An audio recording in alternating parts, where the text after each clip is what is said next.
아멘. 예. 네. 어느 한 등산객이 시골의 한적한 곳을 가다가 한 쪽문을 발견을 했는데 그 문에 한자로 다불유시 이렇게 적혀 있는 겁니다. 마늘 다자에 안일 부자 그리고 있을 유자에 시간 시자. 그래서 굳이 뜻을 이야기하면 시간이 있으되 많지는 않다. 이것을 보고 누가 여기다가 이렇게 의미심장한 글을 적어놨을까? 그는 분명 학식이 풍부하고 인격이 인격이 교묘한 게 아니죠. 인격이 고매한 분일 것이라. 그래서 내가 오늘은 이분을 꼭 만나고 가겠노라 이렇게 생각을 한 겁니다. 그래서 그 문을 두드렸는데 아무도 나오지 않는 겁니다. 근데 마침 그 옆집에 있는 한 할아버지가 러닝구 차림으로 나오신 겁니다. 할아버지, 여기 사시는 분을 제가 좀 만나려고 하는데요. 거기 아무도 안 살아. 그러면 여기 한자 성어를 적으신 분을 좀 뵈려고 하는데요. 그거 내가 적었어. 아니 그러면 이 문은 도대체 무슨 문입니까? 거기 별거 아니야. 화장실이야. 아니 그러면 여기 적혀있는 WC는 무슨 뜻입니까? 그거 WC 젊은 사람이 WC도 몰라? 네, 설마 그런 뜻이 있을 줄이야. WC를 그렇게 적으셨습니다. 이 세상에 뭔가 우리가 바라보면 뭔가 의미심장하고 깊은 뜻이 있을 것 같은 그런 이 세상의 철학이나 사상이나 여러 지식들이 있습니다. 그러나 실제로 들어가 보면 허무하기 짝이 없고 거기에는 아주 절대적인 진리가 없는 것을 우리는 종종 발견합니다.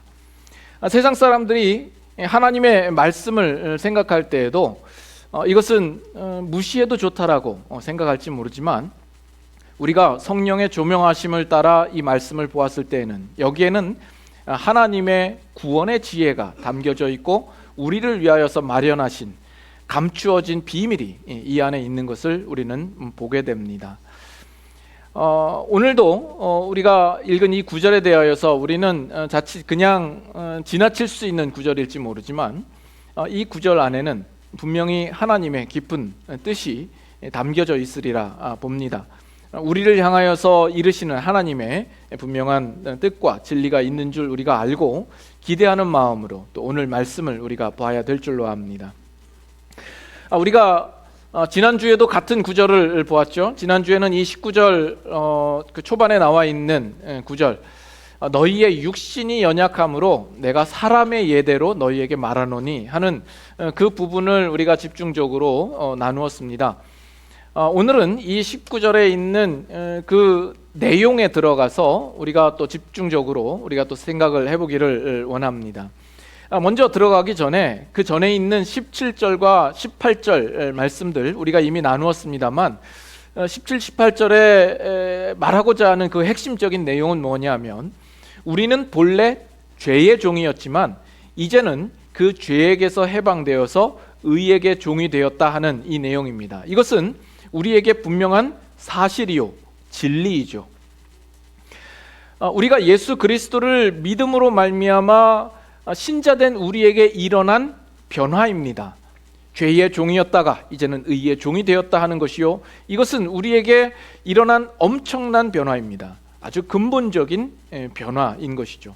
그 변화의 정도가 어느 정도인가 하는 것을 우리가 비유적으로 생각해 보았습니다. 사도 바울이 내가 너희에게 전하여 준 바 이 교훈의 본을 마음으로 순종하여, 우리가 그 구절을 생각하면서 우리는 마치 그리스도의 복음이라는 틀, 그 주형에 부으신 바 되어서 거기서 나온 새로운 피조물, 거듭난 새로운 완전한 새로운 존재라는 것을 확인했습니다.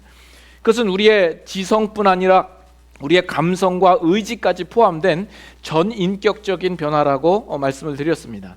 이것은 예수님을 믿는 신자로서 실제적으로 여러분들에게 경험이 되든지 안 되든지 신자이면 누구나 그 내면 속에서 일어나는 근본적인 변화인 것입니다. 그리고 그 구절들 속에서 나타난 동사들이 수동태인 걸로 봐서 이것은 우리가 스스로 자력으로 변화를 취할 수 있는 것이 아니라 우리에게 주어진 변화인 겁니다. 그런데 이제 19절에 들어가서 19절에서는 그 사실과 진리를 바탕으로 하여서 이제는 우리에게 실제적인 권면으로 명령하는 내용이 나오는 겁니다. 그래서 여기에 능동태와 명령형을 써서 너희가 어떻게 살아야 할 것을 우리에게 말씀하고 있는 내용이 됩니다. 그래서 그 내용을 다시 한번 보면 너희가 너희 지체를 부정과 불법에 내주어 불법에 이른 것 같이 이제는 너희 지체를 의에게 종으로 내주어 거룩함에 이르라 하는 내용입니다. 자, 우리가 지금까지 예수 그리스도를 믿음으로 말미암아 우리에게 나타난 그 변화에 대해서 우리가 생각을 해봤습니다. 그 변화라고 하는 것은 우리가 생각하는 것보다 엄청난 변화이고 근본적인 변화라고 말씀을 드렸습니다. 그런데 여러분들이 생각하기에 실제적으로 내가 신자로서 이 땅을 살아가지만 내 안에 그렇게 큰 변화가 보이지 않는 것에 대하여서 좀 당황하거나 불안해하는 그런 마음을 느끼시지 않으셨습니까? 아무런 생각이 없으셨습니까? 지금까지 말씀을 전할 때 이 변화에 대해서 이야기를 했는데 아무런 느낌도 생각도 없으셨습니까? 예수님을 믿기 전에 나라는 존재와 예수님을 믿은 후에 나라는 존재를 비교해 볼 때 나 자신을 스스로 냉철하게 바라보면 그닥 크게 변한 것이 없어 보이는 그런 현실을 여러분 혹시 느끼시지 않습니까? 그런데 그도 그럴 것이 우리가 예수님을 믿음으로 말미암아 즉각적으로 우리에게 일어난 완전한 변화가 있는 반면에 우리가 예수님을 믿더라도 바뀌지 않는 부분들이 있습니다. 우리에게 분명히 일어난 완전한 그 변화는 어떤 변화입니까? 우리가 예수님을 믿고 우리가 거듭난 존재로서 하나님의 자녀로서의 신분과 지위와 운명을 얻게 되며 예수 그리스도의 거룩한 속성을 지니게 된 겁니다. 이것은 우리에게 일어난 변화죠.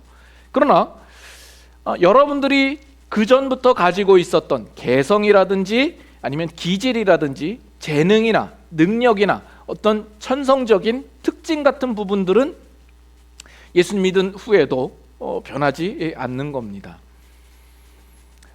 여기 본문에 나와 있는 지체라는 단어를 보세요. 이 지체를 보면 과거에 부정과 불법에 내주었던 그 지체와 그리고 이제 의에게 종으로 내주는 그 지체가 동일한 지체 아니겠습니까?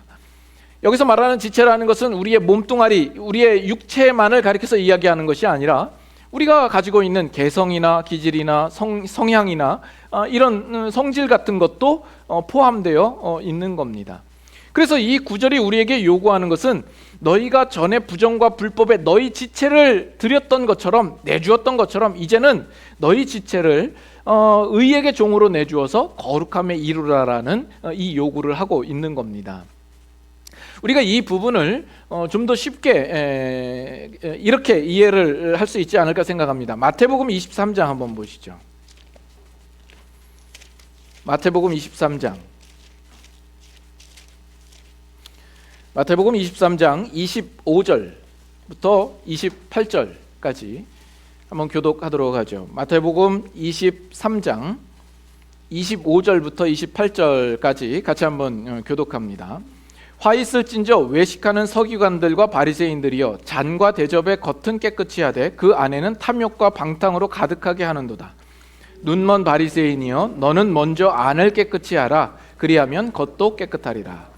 화 있을진저 외식하는 서기관들과 바리새인들이여 회칠한 무덤 같으니 겉으로는 아름답게 보이나 그 안에는 죽은 사람의 뼈와 모든 더러운 것이 가득하도다.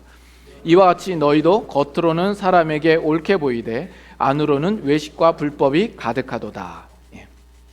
지금 예수님께서 바리새인과 서기관들을 향하여서 책망하시며 지적하시는 내용이죠. 그들의 잔과 대접은 깨끗합니다.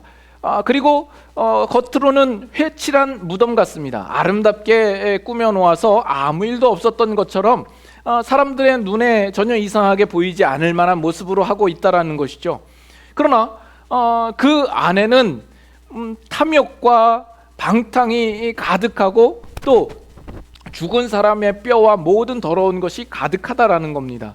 온갖 더러운 것들로 가득 차 있는 것이다라는 거죠. 근데 지금 바리새인들과 서기관은 자기 안에 존재하고 있는 이 더러운 것들에 대한 실체를 보지 못하고 있습니다. 그 심각성도 깨닫지 못하고 있습니다. 자기 안에 주어져 있는 그 모든 악한 것들을 제거하시기 위하여서 예수님께서 우리에게 찾아오셨는데 그들은 예수님을 알아보지도 못하고 예수님을 영접하지도 않는 것이죠. 그래서 그들의 잔과 대접이 깨끗한 것만으로는 결코 그들의 의로움이 될 수가 없는 겁니다. 자, 그러면 우리는 어떻습니까? 여러분들은 어떻습니까? 여러분들은 이 바리새인과 서기관들과 근본적으로 다르다라고 생각을 하십니까? 우리도 과거에 죄의 종으로 있을 때에는 우리 안에 이런 탐욕과 방탕이 가득했던 존재입니다. 그리고 어떤 면에서 우리는 이들보다 그 잔과 대접 또한 깨끗하지 못하고 얼룩지고 더러운 모습이었을지도 모릅니다. 그러나 우리가 예수 그리스도를 믿음으로 말미암아서 예수 그리스도께서 우리 안에 역사하사 우리 안에 있는 모든 죄악된 것들과 더러운 것들을 제하여 주시고 우리가 깨끗하게 되며 우리가 하나님 앞에 의롭다 하심을 얻은 것 아닙니까?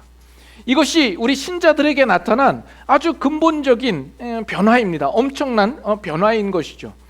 그러나 우리가 우리 안에 담고 있는 그 내용이 변했지만 그것을 담는 그 그릇 자체는 우리는 변하지 않은 겁니다. 그래서 그 그릇이라는 것이 우리가 아까 읽었던 로마서 본문 속에 나타나 있는 우리의 지체가 되는 것이죠. 그렇다면 오늘 우리에게 요구하시는 하나님의 뜻은 무엇이냐라는 겁니다. 디모데 후서로 가겠습니다. 디모데 후서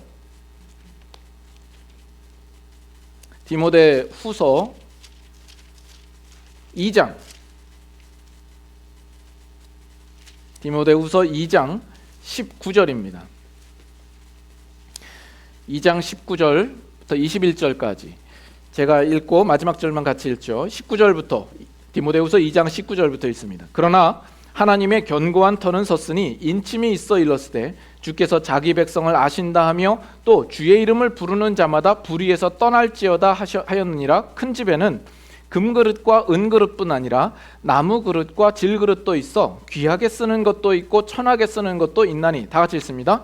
그러므로 누구든지 이런 것에서 자기를 깨끗하게 하면 귀히 쓰는 그릇이 되어 거룩하고 주인의 쓰심에 합당하며 모든 선한 일에 준비함이 되리라. 자, 여기 보면 19절에 마지막에 이렇게 나옵니다. 주의 이름을 부르는 자마다 불의에서 떠날지어다. 이것이 우리에게 명령하시고 있는 내용이요, 우리가 가진 책임이요, 이 요구에 합당하게 우리는 살아야 합니다. 불의에서 떠날지어다. 그러면서 비유적으로 말씀하시는 게 큰 집에는 많은 그릇이 있다라는 거죠. 금그릇과 은그릇과 나무그릇과 질그릇이 있는데 그 중에는 귀하게 쓰는 그릇도 있고 천히 쓰는 그릇도 있다 하는 겁니다. 하나님께서 우리를 부르시되 우리에게 요구하는 것이 우리 그릇 자체를 바꾸라고 요구하시지는 않습니다. 여기에 금그릇과 은그릇은 귀하게 쓰는 그릇이요, 나무그릇과 질그릇은 천히 쓰는 그릇으로 이렇게 나누이지 않습니다. 만약에 우리 보고 그 그릇을 바꾸라고 하면 그건 우리에게 상당히 절망스러운 일이죠. 그건 불가능한 일입니다. 우리에게는 그런 연금술은 우리에게 없습니다. 그렇지만 지금 그렇다면 여기 귀히 쓰는 그릇과 천히 쓰는 그릇의 기준은 무엇입니까? 그 차이는 무엇인가요? 자기를 깨끗하게 하라라는 거죠. 자기를 깨끗하게 하면 귀히 쓰는 그릇이 되어 거룩하여 주인의 쓰심에 합당하게 되며 모든 선한 일에 준비하게 됨이라, 이렇게 얘기를 합니다. 그래서 우리가 하나님 앞에 부르심을 받은 그 그릇이 되었다면 이제는 우리는 자신을 깨끗하게 한다면 우리의 그릇이 나무 그릇이든 질그릇이든 금그릇이든 은그릇이든 상관없이 주인의 쓰심에 합당하게 쓰임 받기에 준비될 것이다라는 겁니다. 그래서 우리가 예수 그리스도를 믿음으로 말미암아 우리는 거듭나서 우리 안에 의와 진리와 거룩함이 우리 안에 있게 됩니다. 그러나 거기에서 그치는 것이 아니라 이제 우리는 우리 지체를 하나님이 쓰시기에 합당하도록 우리를 깨끗하게 하며 거룩하게 하여서 준비되어져야 하는 이 일들이 우리에게 요구되고 있다라는 겁니다. 그러면 사도행전 9장을 한번 가보시죠. 사도행전 9장. 사도행전 9장에 사도행전 9장 15절. 사도행전 9장 15절 찾으셨나요? 신약성경 202페이지 사도행전 9장 15절 다 같이 읽습니다. 주께서 이르시되 가라, 이 사람은 내 이름을 이방인과 임금들과 이스라엘 자손들에게 전하기 위하여 택한 나의 그릇이라. 지금 누구를 두고 하는 이야기죠?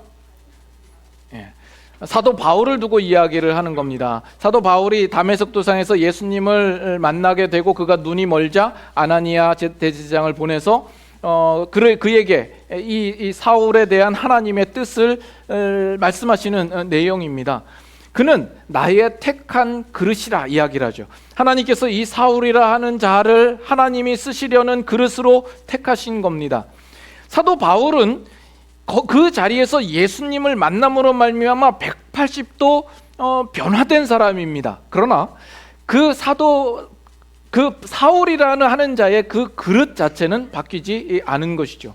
그렇다면 하나님께서 이렇게 불러주셨을 때 그 사울은 어떻게 해야 되는 겁니까? 이제 그 그릇을 하나님이 쓰시기에 합당하도록 자기 자신을 내어주는 이 준비된 이 일이 그에게 필요한 것이죠. 그래서 사도 바울이 그 전에 가지고 있었던, 사울 때에 가지고 있었던 개성이라든지 기질이라든지 그의 성향이라든지 이런 부분들은 바뀌어지지 않았다라고 생각합니다. 새로워지지 않았다고 생각을 합니다. 예수님을 믿기 전에 사울이라고 하는 자의 그 개성이나 기질은 어떤 모습이었을까요? 우리가 성경을 그 기초로 해서 우리가 생각해 볼 때 그는 상당히 다혈질적인 사람이고 의분이 컸던 사람이었던 것으로 봅니다. 그리고 어떤 일에 빠지면 아주 집요하게 물고 늘어지는 성격이 있었던 것 같아요. 그래서 스데반이 순교당한 것으로 그는 만족하지 않고 다메섹까지 찾아가서 예수 믿는 자를 결박해서 데리고 오려고 하는 그 집요함이 이 사울이라고 하는 자의 모습 속에서 보입니다. 그는 어떤 일에든 열심히 있는 사람 같아 보입니다. 가말리엘 문화에서 수학한 자요. 비록 좀 어긋난 길이긴 하지만 하나님을 편든답시고 열심을 부렸던 사람입니다. 그랬던 그가 예수님을 믿은 후에는 어떻게 달라졌을까요? 예수님을 믿은 후에도 그의 어떤 다혈질적이고 의분에 충만한 그런 모습이 여전히 남아있는 것 같아요. 그가 2차 선교 여행을 떠날 때에 마가라 하는 요한 때문에 그 바나바와 심히 다투었다, 이렇게 이야기가 성경에 나오죠. 그는 심히 그 의분에 차서 데려갈 수 없다. 그래서 바나바와 심히 다투었습니다. 그리고 그 할레파 유대인들을 들어서 그가 이야기할 때 개들을 삼가라 이렇게 표현합니다. 상당히 표현이 거칠죠. 사도가 그렇게 말해도 되나? 개들을 삼가라 이렇게 이야기를 합니다. 그래서 기독교 복음에 대하여서 상당히 집요하고 열심을 내죠. 그래서 그가 매를 맞기도 하고 쫓겨나기도 하고 심지어 돌을 맞아서 거의 죽기까지 이르렀음에도 그가 그 일들을 포기하지 않고 하나님께서 맡겨주신 그 일들을 완수하기 위하여서 그 길을 묵묵히 걸었던 이 사도 바울의 모습을 우리가 압니다.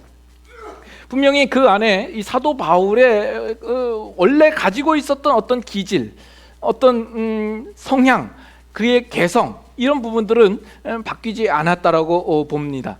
다만 그가 달라진 점이 있다면 그가 자신이 쓰임 받도록 내어주는 대상이 달라진 거죠. 그전에는 예수님을 반대하는 일에 자기 자신을 온전히 내어주었던 그였지만, 이제는 그가 가진 모든 것으로 자신을 구원하신 예수 그리스도와 그를 보내신 하나님께 쓰임이 되도록 자기 자신을 모두 주님 앞에 내어드리는 그 열심을 가진 것입니다. 그래서 결국 그가 하나님의 손에 붙들림 바 된 하나님의 사람이 된 것 아니겠습니까? 영국의 그 런던의 그 템즈강 주변에서 한 거지 노인이 낡은 바이올린을 연주하고 있었습니다. 지나다니는 많은 사람들이 있었지만 그 연주에 관심을 가지는 사람은 한 사람도 없었습니다. 그 앞에 모자가 놓여 있지만 그 모자 속에 누구도 동전을 던지거나 지폐를 넣어놓지 않았던 겁니다. 아주 낡고 금이 간 바이올린이니까 소리가 제대로 날 리가 없지요. 그리고 이 노인의 떨리는 손 때문에 연주는 자꾸 틀리고 있었습니다. 그럴 때 어느 한 낯선 외국인이 그에게 찾아와서 그에게 다가오더니 정중하게 말을 건넵니다. 선생님의 연주는 잘 들었습니다. 그러나 제가 제 수중에 지금 돈이 없습니다. 그렇지만 제가 바이올린을 조금 다룰 줄 아는데 제가 할아버지를 대신해서 몇 곡 연주해도 될까요? 그러자 할아버지는 잠시 쉴 겸 그 바이올린을 그에게 넘겨주었습니다. 그가 바이올린을 받고 잠시 현을 조율을 하더니 바이올린을 연주하기 시작했습니다. 그러자 이 바이올린의 놀랍도록 아름다운 그 선율이 그 템즈강 주변을 울려 퍼지기 시작한 겁니다. 그러자 순식간에 많은 사람들이 몰려들기 시작했고 그 노인 앞에 놓여있던 그 모자에 동전들이 채워지기 시작한 겁니다. 그렇게 그 연주가 끝나자 어느 한 사람이 외칩니다. 저 사람은 파가니니다. 저 사람은 파가니니다. 이 시점에서 파가니니가 뭐야? 이렇게 나오면 곤란합니다. 네. 이 파가니니는 당대의 정말 천재적인 바이올리니스트, 이탈리아의 니콜로 파가니니였던 겁니다. 동일한 바이올린인데, 비록 낡았다 할지라도 같은 바이올린인데 그것이 누구의 손에 들려져 있느냐에 따라서 그것은 천지 차이가 되는 거죠. 골프채가 유명한 정말 선수에게 그 골프채가 들려졌을 때랑 저에게 골프채가 들려졌을 때랑 얼마나 차이가 있겠습니까? 우리가 잘 아는 많은 골퍼들, 타이거 우즈라든가 뭐 최경주라든가 또 타이거 우즈 요즘 유명한 골퍼 누군지 잘 몰라요. 제가 아는 유명한 골프는 뭐니 해도 정상진 집사님, 우리 작년에 골프 대회 우승하신 우리 정상진 집사님에게 들려진 골프채와 제게 들려진 골프채, 같은 골프채이지만 얼마나 큰 차이가 있겠습니까? 얼마 전에 누군가 우리 교회에다가 골프채를 갖다 놨어요. 낡은 골프채이죠. 누구라도 쓰라고 갖다 놨는데 한 달이 지나고 두 달이 지나도 아무도 가져가지 않는 겁니다. 그래서 제가 가져갔죠. 제가 가져가서 어떻게 했을까요? 그 대가리를 쇠톱으로 잘라내고 꼬챙이로 쓰려고 보관해 놓고 있습니다. 이와 같이 이 골프채도 누구의 손에 들렸냐에 따라서 정말 달라지는 거죠. 여러분, 모세의 손에 들려진 그 지팡이, 하나의 그냥 나무 막대기이지 않았겠습니까? 그것은 어쩌면 장작더미로 들어갈 수도 있겠고 불쏘시개로 쓸 수도 있었지만, 그것이 모세의 손에 들려지자 그 지팡이로 홍해를 가르는 그 역사에 참여하게 되고, 그 지팡이를 가리켜서 그 반석에서 물이 터져 나오는 역사를 이루게 하지 않았습니까? 다윗의 소나기에 들려진 물맷돌이 있습니다. 그것은 여느 다른 돌처럼 그냥 평범한 물맷돌이 될 수 있지만, 그것이 다윗의 손에 들려지자 저 큰 적의 그 적군의 큰 용사 골리앗을 무너뜨리는 데에 사용된 것을 우리는 압니다. 우리도 과거에는 죄와 사망의 소나기에 들려져 있었던 우리였습니다. 그러나 이제 우리는 하나님의 손에 들려져 있는 것이죠. 이것이 우리에게 일어난 가장 큰 변화요, 다른 것입니다. 그러나 우리의 지체는 변화되지 않습니다. 회심하기 전이나 회심한 후나 우리의 지체는 변화되지 않습니다. 그럼으로써 우리에게 요구되어지는 것이 뭐라고요? 이제는 우리를 붙잡고 계신 그 손에 우리가 온전히 쓰임을 받도록 하기 위하여서 우리 자신을 준비하고 깨끗하게 하고 거룩하게 함으로써 하나님께서 우리를 통하여서 원하시는 대로, 기뻐하시는 대로 역사하도록 우리를 내어주는 것입니다. 이것은 우리가 기도한다고 되는 것이 아닙니다. 우리가 감격하고 울어서 되는 것도 아닙니다. 이것은 우리가 실제적으로 애쓰고 노력하고 힘써야 되는 부분입니다. 마치 군 입대를 하는 군인과 같습니다. 군에 입대하기 전에는 이 사회 속에서 나 자신을 위해서, 나의 즐거움과 나의 만족을 위해서 모든 시간을 쓰고 나의 모든 능력을 활용했을지 모르지만, 이제 군에 입대하게 되면 나를 지휘하는 지휘관을 위해서, 또 나를 그 자리로 부른 이 나라를 위하여서 충성하고 나라에 쓰임 받도록 나의 모든 개성과 기질과 능력들을 활용할 수 있도록 해야 되는 겁니다. 베드로후서 한번 보겠습니다. 베드로후서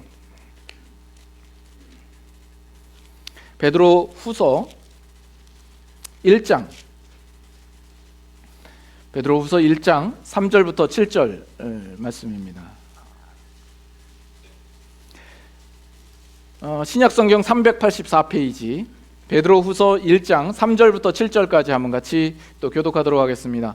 그의 신기한 능력으로 생명과 경건에 속한 모든 것을 우리에게 주셨으니 이는 자기의 영광과 덕으로서 우리를 부르신 이를 알므로 말미암음이라. 이로써 그 보배롭고 지극히 큰 약속을 우리에게 주사 이 약속으로 말미암아 너희가 정욕 때문에 세상에서 썩어질 것을 피하여 신성한 성품에 참여하는 자가 되게 하려 하셨느니라. 그러므로 너희가 더욱 힘써 너희 믿음의 덕을, 덕의 지식을, 지식의 절제를, 절제의 인내를, 인내의 경건을, 경건의 형제 우애를, 형제 우애의 사랑을 더하라. 자, 여기 보시면 3절부터 보세요. 그의 신기한 능력으로 생명과 경건에 속한 모든 것을 우리에게 주셨으니, 이미 우리에게 주셨다라고 이야기를 합니다. 아까 말씀드렸던 것처럼 우리들은 그 바리새인들과 서기관처럼 우리 안에는 온갖 탐욕과 방탕이 가득했던 자입니다. 그러나 이제 우리가 예수 그리스도를 만남으로 말미암아 그 모든 것들이 사함을 얻고 제거되고 이제 우리 안에 채워진 것은 이러한 그 신기한 능력으로 생명과 경건에 속한 것들이 우리 가운데 채워진 겁니다. 이것이 우리 신자들에게 나타난 정말 근본적이고 엄청난 변화인 것이죠. 뿐만 아니라 4절에는 보면 그 보배롭고 지극히 큰 약속을 우리에게 주셨다고 합니다. 그 약속이라는 건 뭐냐면 너희가 정욕 때문에 세상에서 썩어질 것을 피하여 신성한 성품에 참여하는 자가 되게 하려 하셨느니라. 우리를 향하여서 뜻과 목적을 가지신 거예요. 그리고 그것을 우리에게 약속으로 준 겁니다. 모든 세상의 정욕들을 피하고 신성한 성품에 참여하도록 한 겁니다. 여러분, 이게 또 얼마나 훌륭한 겁니까? 우리로 하나님의 그 신성한 성품에 참여하는 것이 가능하게 만들었다라는 거 아닙니까? 우리를 그 자리로 인도하시겠다라는 것 아니겠습니까? 그래서 우리 보고 거룩함에 이르라 하는 이 요구는 우리가 부담으로 느껴질 것이 아니라 그것은 우리의 축복이요, 영광이요, 특권으로 여겨져야 합니다. 왜냐하면 세상 사람들은 그 거룩함을 요구하지 않습니다. 그들에게는 불가능하기 때문에 그렇습니다. 근데 우리는 신의 성품으로서 그 거룩에 동참할 수 있는 것이 가능해진 사람으로서 우리에게 요구하고 있다는 것은 그만큼 우리는 다른 존재가 되었다라는 것을 이야기하는 겁니다.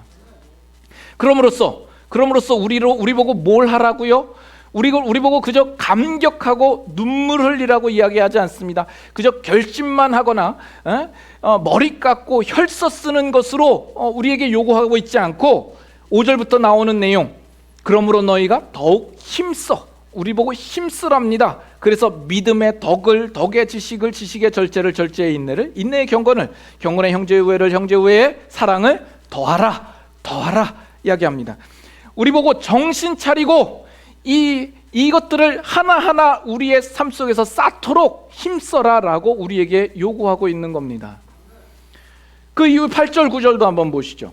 이런 것이 너희에게 있어 흡족한즉 너희로 우리 주 예수 그리스도를 알기에 게으르지 않고 열매 없는 자가 되지 않게 하려니와. 9절 다 같이 읽습니다.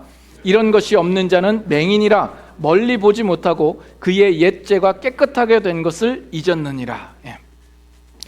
우리 보고 예수 그리스도를 알기에 게으르지 않고 열매 없는 자가 되지 않게 하라. 즉 예수 그리스도를 더욱 알기를 힘써서 부지런히 하여서 그 열매 있는 자가 되라라는 거죠. 그렇지 못한 자는 뭐라고요? 맹인과 같답니다. 보지 못하는 자와 같고 멀리 보지 못하는 겁니다. 그래서 우리 앞에 예비하신 하나님의 약속에 대해서 보지 못하는 자요, 또 그의 옛 죄가 깨끗하게 된 것을 잊었느니라. 우리를 구원하신 하나님의 그 뜻을 알지 못하는 겁니다. 그 우리를 죄로부터 깨끗하게 하신 그 하나님의 목적에 대하여서 잊고 사는 사람이다, 이렇게 말하고 있는 겁니다. 10절 11절도 보실까요? 그러므로 형제들아 더욱 힘써. 또 한번 이야기하죠. 더욱 힘써. 너희 부르심과 택하심을 굳게 하라. 너희가 이것을 행한즉 언제든지 실족하지 아니하리라. 11절 다 같이 읽습니다. 이같이 하면 우리 주 곧 구주 예수 그리스도의 영원한 나라에 들어감을 넉넉히 너희에게 주시리라. 예수 그리스도의 영원한 나라에 들어감을 넉넉히 너희에게 주시겠다라고 이야기를 합니다. 우리 한국 교회 성도들의 큰 아주 약점은 뭐냐면 우리의 신앙이 너무나도 단순하고 가난하고 가볍다라는 겁니다. 당신 예수님 믿습니까? 네, 예수님 믿습니다. 당신 구원의 확신이 있습니까? 네, 구원의 확신이 있습니다. 당신 오늘 죽어도 천국에 갈 자신 있습니까? 네, 천국에 갈 자신이 있습니다. 그러면 이제 나가셔서 전도하고 선교하십시오. 이것이 우리의 신앙의 전부가 되어버렸어요. 그 속에서 내가 크고 잘하고 성숙해야 하며 부요하게 되는 부분들을 놓치고 있어요. 그래서 우리는 다 미숙한 상태로 있어서 온 교회에 다 어른이들로 충만합니다. 신앙생활을 한 지 오래되었는데 어른이 되어야 하는데 그 수준은 어린이 수준과 같은 자가 되어서 어른이들로 충만한 거죠. 우리의 신앙도 보면 구원을 받았나 안 받았나 늘 거기에 머물러 있습니다. 그래서 가까스로 내가 구원 받은 것 같다라고 확인을 하면 거기서 안주해요. 이젠 됐다라는 거죠. 우리는 불신앙과 신앙의 그 경계선에서 떠날 줄 몰라요. 그래서 내가 금 밟았나 안 밟았나 그것만 확인하느라 세월을 보내는 거죠. 그러니 우리의 신앙이 부요할 틈이 없죠. 늘 가난한 겁니다. 그러나 여기 뭐라고 나와요? 그리스도의 영원한 나라에 들어감을 넉넉히 너희에게 주신다라는 것이 우리를 향하여서 약속하신 말씀입니다. 그 들어가는 것이 가까스로 들어가는 것이 아니라 넉넉히 들어가는 겁니다. 그 넉넉히 들어가는 일을 위하여서 우리 보고 뭘 힘쓰라고요? 사랑과 절제와 인내와 절제와 덕과 지식, 이런 것들을 쌓으라라고 이야기하지 않습니까? 예수 그리스도를 믿음으로 말미암아 우리 가운데 풍성한 열매를 맺고 그 열매를 따먹고 맛보고 즐기며 누리는 그런 삶이 필요한 거예요. 근데 우리의 삶에 부요함이 없고 신자로서 그냥 가져야 되는 책임도 너무 가벼워요. 그냥 교회에 와서 헌금 내고 기도하고 전도하면 그것이 마치 모든 것 다 되는 것이냐, 우리는 그렇게 생각하고 있는 겁니다. 이는 마치 하나님께서 애굽에 종살이하고 있던 이스라엘 백성들을 불러내죠. 그들에게 하나님의 백성으로서의 신분을 줍니다. 백성으로서 부요하게 하고자 하시는 하나님의 뜻이 있음에도 불구하고 그들은 그 부요함에 대하여서 멀리 보지 못하고 늘 애굽과 광야 생활을 비교하고 있는 거예요.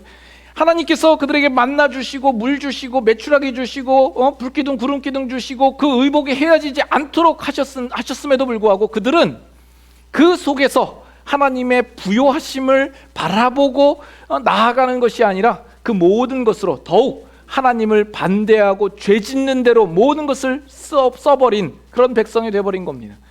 그들을 가나안 땅으로 불러들였어요. 그 가나안 땅은 젖과 꿀이 흐르는 땅입니다. 그들이 짓지 않은 성읍이 있고 그들이 경작하지 아니했던 그 밭을 그들은 무상으로 받았습니다. 하나님께서 하나님의 백성으로 부요하게 하시기 위한 하나님의 목적이 있었음에도 불구하고 그 하나님의 뜻을 모르고 그 배부른 것으로 하나님을 거역하고 반대하고 등 돌리고 죄를 꾸역꾸역 지음으로써 결국에는 하나님 앞에 버림을 받고 황폐하게 되고 멸망을 얻는 백성이 된 것을 우리는 압니다. 우리는 이와 같은 똑같은 전철을 밟지 않도록 해야 합니다. 다시 로마서로 한번 가보시죠. 로마서 6장 19절 다시 한번 자세히 한번 보겠습니다. 19절 하반절부터 잘 보세요. 전에 너희가 너희 지체를 부정과 불법에 내주어 불법에 이른 것 같이, 그렇죠? 불법에 이른 것 같이 이제는 너희 지체를 의에게 종으로 내주어 거룩함에 이르라 하는 겁니다. 여기 비교와 대조법을 쓰고 있죠. 예? 자, 여러분 한번 생각해 보세요. 여러분들이 예수님을 믿기 전에 삶을 살아갈 때 여러분들이 바라고 소원하는 것들을 위하여서 여러분들은 얼마만큼 열심을 내셨습니까? 심지어 그것이 부정이요 불법이요 죄 가운데 이르는 일임에도 불구하고 그 일을 위하여서 여러분들은 얼마만큼 열심을 내었던가 한번 생각해 보십시오. 잘 생각이 안 납니까? 여러분 주위에 이 세상 사람들을 보세요. 하나님을 알지 못하는 사람들이 자신의 욕망과 자신의 소원과 자신의 목적을 이루기 위해서 시간을 투자하고 정력을 투자하고 열정을 다해서 그들이 얼마만큼 힘을 다해서 살아가는가 보십시오. 보다 쉽게 여러분들이 지금 신자라고 하지만 신자된 입장에서 여러분들이 지금 하고 싶은 것을 위해서 좋아하는 것을 위하여서는 여러분 얼마만큼 힘을 쓰십니까? 여러분의 오락과 또는 취미와 즐기는 것을 위하여서는 여러분들이 뭐든 다 바치지 않습니까? 이번 여름에 어디 갈까? 한국을 나갈까? 휴가 갈 거를 생각하고 표를 미리 끊고 그것을 위하여서 스케줄을 조정하고 돈을 모아놓고 그것을 위하여서 우리는 준비합니다. 우리가 그와 같은 것들을 위하여서 우리는 지극정성과 열심을 내면서 반면 우리가 우리 자신을 스스로 깨끗하게 하며 거룩하게 하여서 의의 종으로 내주어서 하나님의 드리는 이 일에 대하여서는 우리는 얼마만큼 인색한 자들인가 하는 겁니다. 여러분들은 내 생활이 일주일 동안 너무 힘들고 바쁘고 지치기 때문에 일주일에 한 번 이 주일날 예배에 나와서 하나님 앞에 예배 드리는 것만으로도 족하다라고 생각을 하시죠. 그러나 여러분의 삶에서 여러분들이 좋아하는 것을 위하여서 한 번으로 족하다라고 생각하신 것 있으십니까? 여러분들의 운동을 한다든지 취미를 한다든지 드라마를 본다든지 여러분들이 하고 싶은 것을 위하여서 그것이 한 번이면 족하다라고 생각을 하신가요? 그것이 두 번을 해도 부족하다 생각하고 세 번을 해도 부족하다라고 생각하지 않으십니까? 그리고 그것을 위하여서는 여러분의 스케줄을 조정하고 또 그것을 최우선으로 놓고 다른 것들을 미루는 그 모습으로 살고 있지 않습니까? 예전에 조선시대에 처음 테니스가 소개되고 선교사들이 테니스 치는 것을 이렇게 소개하고 보여주는데 양반들이 그늘에 앉아서 하는 말이 아니 이 떼약볕에 뭐하러 저렇게 수고스럽게 뛰어다니노? 하인을 시키면 되지. 여러분 테니스를 즐기는 사람이 그 즐기는 것을 하인에게 대신 시킬 일이 있습니까? 어찌하든지 그 즐거운 것을 자기가 하기를 원하는 거죠. 여러분들도 여러분 휴가 가는 것을 대신 하인시켜서 보내고 그러시겠습니까? 여러분 좋아하는 것을 즐기는 것을 결코 하인을 시키지 않을 겁니다. 그런데 유독 신앙에 있어서만큼은 여러분들은 그 신앙을 하인이 대신해 주기를 바라죠. 주님이 대신하기를 원하고, 목사가 대신하기를 원하고, 선교사가 대신해 주기를 원하는 거죠. 내가 곁에서 돈 다 대줄 테니까, 내가 기도할 테니까 대신 신앙생활, 대신 살아주십시오 하는 것이 혹시 여러분의 마음은 아니신가 하는 겁니다.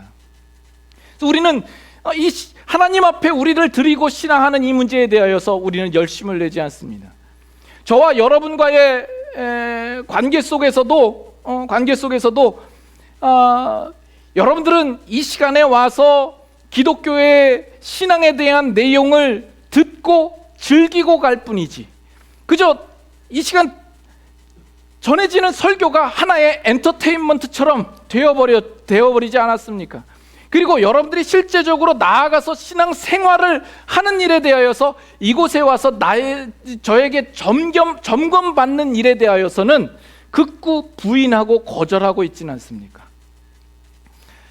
그래서 지금까지 제자훈련 안 받으시는 분들 있죠. 내가 엉터리로 신앙한다라는 것이 탄로날까봐, 목사님이 알까봐, 그래서 안 받는 거죠. 끝까지 그냥 그럴듯한 표정으로 그냥 와서 앉아 있는 것으로 그냥 만족하려고 하는 거죠. 우리는 그래요. 그냥 서로 간에 아주 구린내 나는 그 구석들이 있음에도 불구하고 모른 척하고, 적당히 헌금 내고, 목사는 그저 사례금 받아가고, 서로가 뻔히 알면서도 그냥 그럴듯한 표정을 하면서 그렇게 공존하며 살아가는 기생충처럼 그렇게 있지는 않습니까? 봉준호 감독의 기생충 보셨습니까?